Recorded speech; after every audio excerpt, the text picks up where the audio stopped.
सूखी धरती, लेकिन हिम्मत नहीं सूखी। एक छोटे से गांव के किनारे, जहां दूर दूर तक फैली जमीन पर कभी हरियाली हुआ करती थी, वहीं एक टूटी फूटी मिट्टी की झोपड़ी में रहती थी शांति।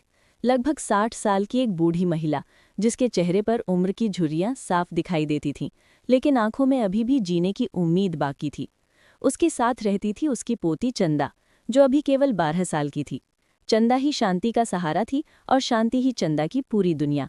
चंदा के माता पिता कई साल पहले बीमारी के कारण इस दुनिया को छोड़कर चले गए थे। तब से दादी और पोती एक दूसरे का सहारा बनकर जीवन जी रही थी। उनके पास ज्यादा कुछ नहीं था, बस 2 बकरियां, कुछ मुर्गियां और घर के पीछे थोड़ी सी जमीन थी, जिस पर शांति सब्जियां उगाकर अपना गुजारा करती थी। उनकी जिंदगी कठिन जरूर थी, लेकिन दोनों साथ थीं, इसलिए खुश थीं।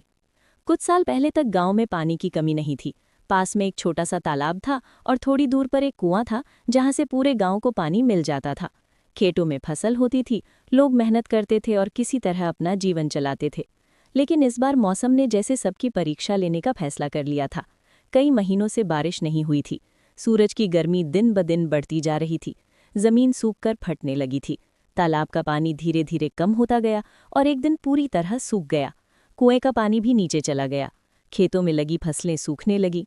गांव के लोगों के चेहरे पर चिंता साफ दिखाई देने लगी।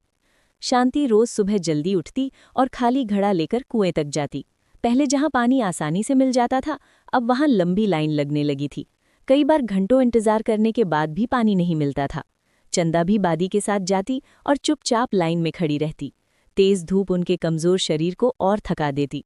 कई बार बिना पानी लिए ही वापस लौटना पड़ता। घर में रखा थोड़ा बहुत अनाज धीरे धीरे खत्म होने लगा। बकरियों के लिए हरी घास मिलना मुश्किल हो गया। मुर्गियां भी कमजोर होने लगीं।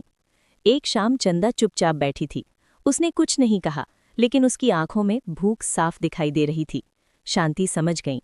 उसने घर में बचा हुआ थोड़ा सा आटा निकाला और बहुत पतली रोटी बनाई, ताकि दोनों खा सकें।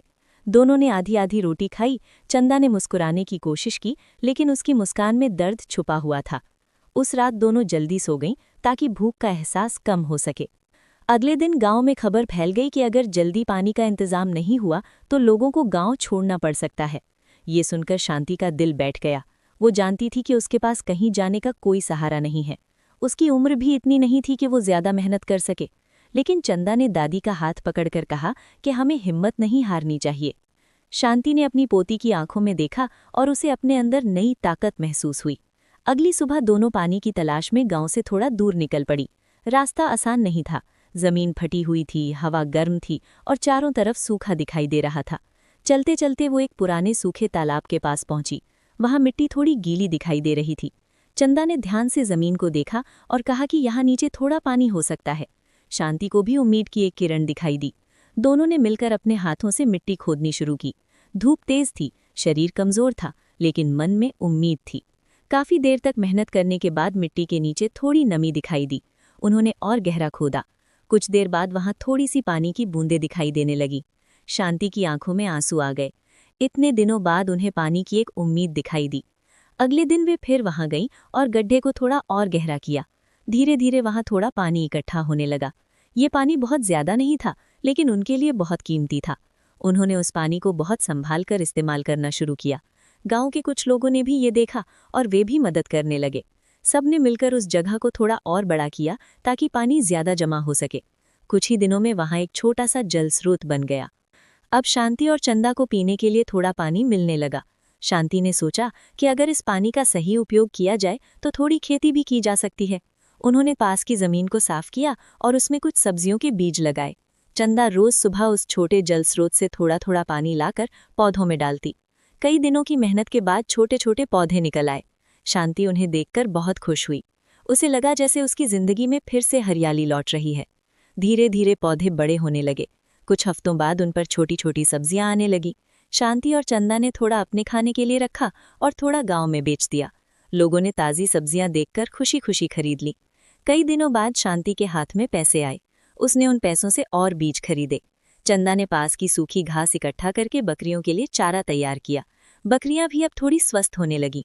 समय धीरे धीरे आगे बढ़ता गया। शांति और चंदा ने अपनी छोटी सी जमीन को पूरी मेहनत से तैयार किया। उन्होंने अलग अलग सब्जियां उगानी शुरू की।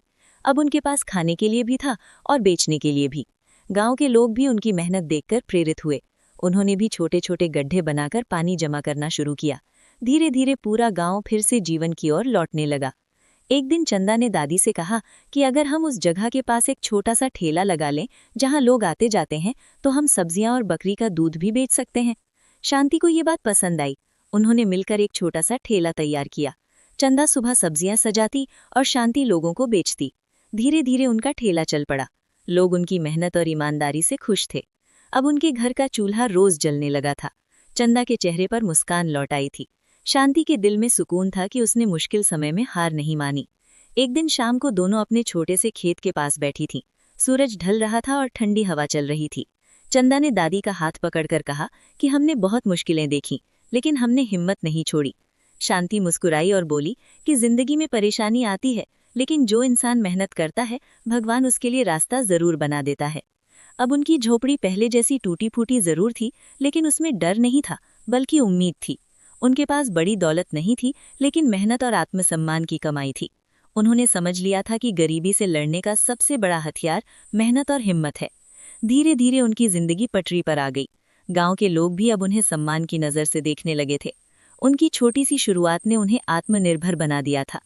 सीख यही है कि जीवन में परिस्थितियां चाहे कितनी भी कठिन क्यों न हो, अगर इंसान हिम्मत नहीं हारता और लगातार